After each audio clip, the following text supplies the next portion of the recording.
Hey everyone, George here and welcome back to the channel. So today we're going to be talking about the South American dwarf cichlid, one of the most beautiful fish that I think that you can put in your tank today. They have really become popular with a lot of hobbyists out there, but there's a lot of things you need to think about before you run out and buy these fish, and I hope that I can help you cover that today and give you a better understanding of what the needs of these fish are. They are not for beginners, so if you're watching this and you're thinking about running out and getting some South American dwarf cichlids, watch this video before you do that, because there's a lot of things you need to think about before you put these into your tank. They can be rather expensive, and it can be very heartbreaking if you don't know what you're doing. So stick with me. We're going to talk about the South American dwarf cichlid today. Hang in there with me and we'll be right back.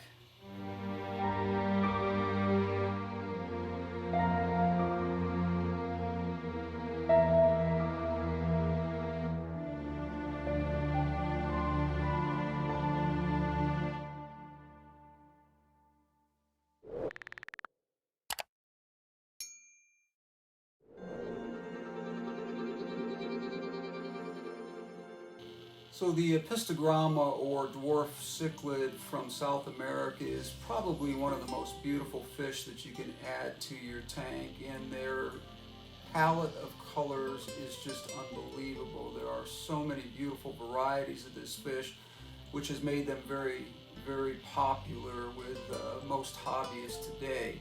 But one of the things I want to tell you is, even though, as you can see, the double red fire Apisto that is in this tank down here is an absolutely beautiful fish. In fact, there's two of them in this tank. There's a male and a female. Now, in this particular variety of Apistogramma, the female has a lot of color too. That's not necessarily the case with a lot of South American Apistos. They can sometimes be beautiful males, and the females can be kind of rather bland looking in color. So I'm very fortunate to have this particular fish here and have both the male and female, which are both quite colorful. Of course, the male is a little bit brighter in color, but what I want to talk about is keeping these fish and how hard it is to keep them, and not a fish that I think is for beginners. And the reason I say that is because you need an absolutely well-established tank. Now, when I say well-established, what I'm really saying is I think you should have a tank that has been running for at least a year, that has no water parameter issues whatsoever, that has good maintenance, because these fish need a lot of attention in the maintenance area. If you are willing to put in that kind of work, they can be an absolutely beautiful asset for either a community tank or even a species tank if you're planning on breeding these. Now, one of the things, or a couple of the different things that we're going to talk about to keep these fish in good condition is, number one, like I said, a well-established tank. Number two, a well-planted tank, because these fish need a little bit more oxygenation than probably a lot of your tetras and your basic fish that you would have in a community tank. Now, the reason I say that is because the temperature level for these fish needs to be somewhere between 82 and 85 degrees in order for them to thrive. Now, when you raise the temperature up like that, if you've been in the hobby for a while, you know that when you raise the temperature like that, you are reducing the amount of oxygen in the water. So it's very important that you have extremely good water flow at the top of the tank, or maybe you even add an air stone if you think that's necessary. Now, I don't do that because I have good circulation in my tank. It's a good balance, and the water parameters in my tank are absolutely perfect. Now, these fish are going to need a tank that has clean water all the time. So in other words, you're going to have to do water changes on your tank sometimes twice a week if you can do it, at a minimum once a week. And as I said, if you're looking to keep these fish, you're going to have to do a little bit more maintenance than you would on a standard community fish such as a tetra or a rasbora or lots of other different varieties of fish that are common.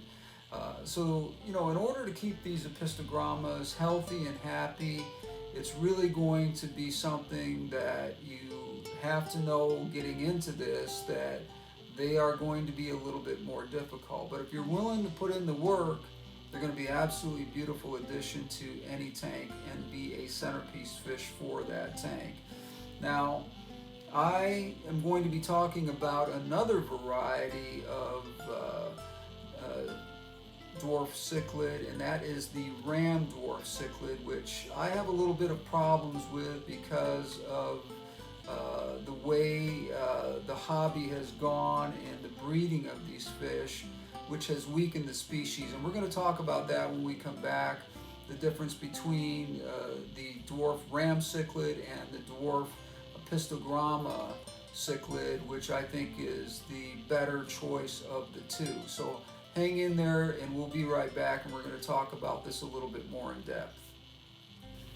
So I do want to talk about the dwarf ram cichlid a little bit here. I don't have any of those in my tanks right now simply because I don't keep them any longer. And the reason for that is there's been so much inbreeding that's gone on with these fish that it has really weakened the species. Now, those of you who are familiar with dwarf ram cichlids are going to be probably familiar with the German blues, the German blacks, the Bolivian ram cichlid.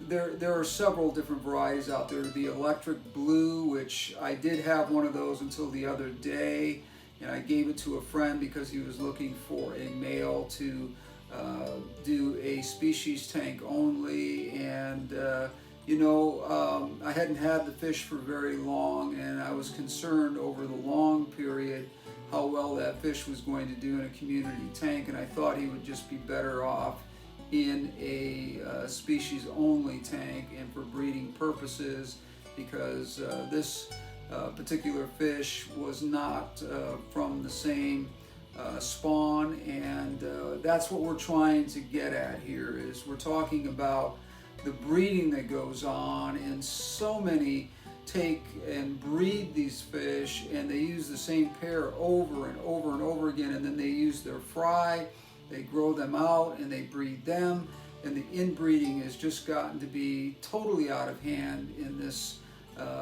particular fish that I just don't trust them any longer. Now, I have had them and I've kept them up to 2 years, but to be honest with you, they're a heartache, and the reason why is you get very attached to them. They're beautiful, they seem to be doing really well.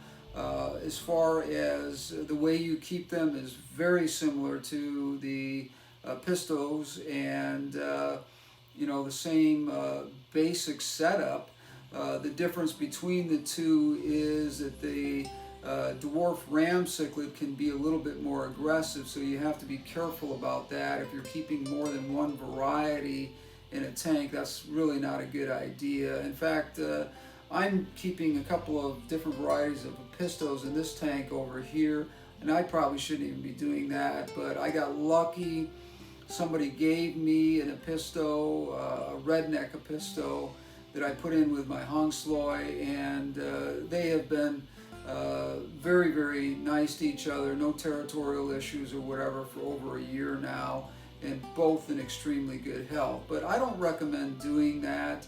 And again, as far as the dwarf ram cichlids go, I just don't keep them anymore, and the reason why I don't is because of the very reasons I said.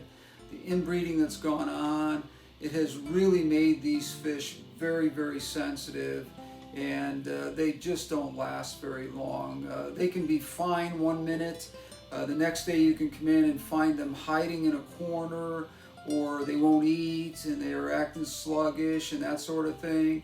And the problem with that is that within a few days of that or a week, they just start to waste away and then they die.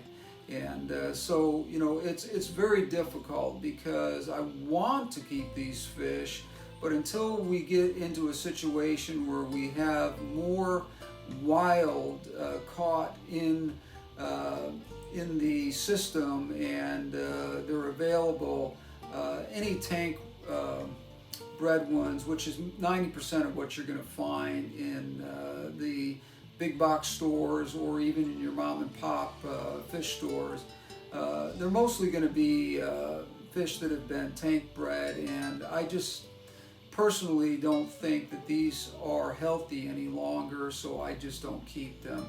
Anyways, to sum this up, we're going to come back in just a second and we're going to talk about the reasons why I like the Apisto over the ram cichlids, and we'll get some answers to you about why I think it's important that you're careful about this, and we'll do that when we come back in just a second here.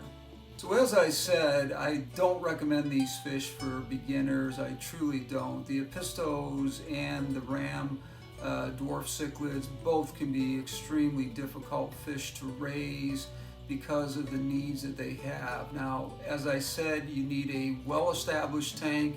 You need a tank that has a temperature between 82 and 85 degrees, a good pH. If you're trying to breed them, pH becomes that much more important. I don't breed these particular fish. I just keep them as centerpiece fish for my community tanks. In fact, I don't even have a species tank with Apistos in it. I'm thinking about doing that, and that might be one of the things that we do here in the near future. I do have two Apisto varieties in one tank over there. I don't recommend doing that unless you really know what you're doing, because you're going to have a little bit of luck with that.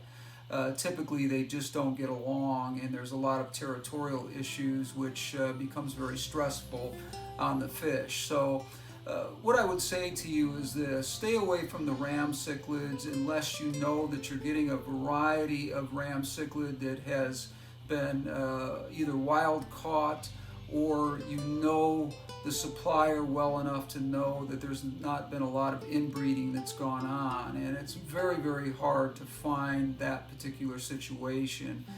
It's very unfortunate, because I used to keep German blues and the yellow ram cichlids, which are absolutely beautiful fish to keep, but it's very heartbreaking because they can be doing great one minute, and then the next day you go in and all of a sudden they're not eating, they're hiding somewhere, they're acting funny, and within a week or so they're wasting away and they die. And it's just really, really sad.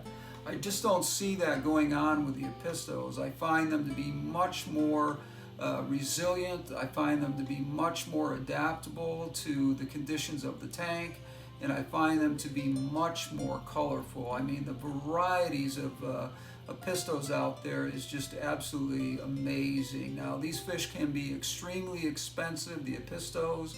Ram cichlids you can get for, you know, $7.99 up to $12.99, depending on what you're looking for. If you're looking for the black ram cichlid, or German black ram cichlid, those can be really expensive and hard to find. If you do find them, they are probably tank raised, and again, I don't know much about that particular variety as to how much inbreeding has gone on there, but I would say be extremely careful and cautious, because there's a lot of that kind of breeding going on.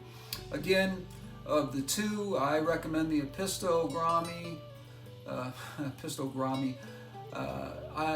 Apistogramma to you over the ram dwarf cichlid, simply because of what I just said. They're a lot more adaptable and much more easy to keep, and seem to do pretty darn well. I really haven't lost any of my Apistos that I've had over the years, except for old age. I mean, you know, they live between 2 and 5 years, depending on the species and or variety, I should say. They all come basically from the same species, but of the variety, you know, 2 to 5 years, which is not a long time, but they're beautiful fish. They're really enjoyable, and they're really worth the money if you're willing to put in the work. Again, they're not for everyone, so really think about it before you get them. Leave a comment down below. Thank you for joining me today. I really appreciate it. Give me a thumbs up there, and also like as much as you can on all of my videos, and again, subscribe, because if you subscribe, that gives me the ability to put out more content and better content. And you know, the more people that I have subscribe and the more people that follow, obviously we can do a little better job of putting out good content here. Also, hit that bell up at the top there. That'll remind you of any new content that we have coming out.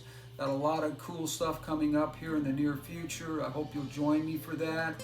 Again, thank you for joining me today, and I hope this was a very informative video about the South American dwarf cichlid, including the dwarf ram cichlid and the Apistogramma dwarf cichlid. Both beautiful fish, but as I said, I really think the Apistogramma is the more hardy of the two, and is going to be a lot less heartbreaking for anyone who wants to have these in their tank.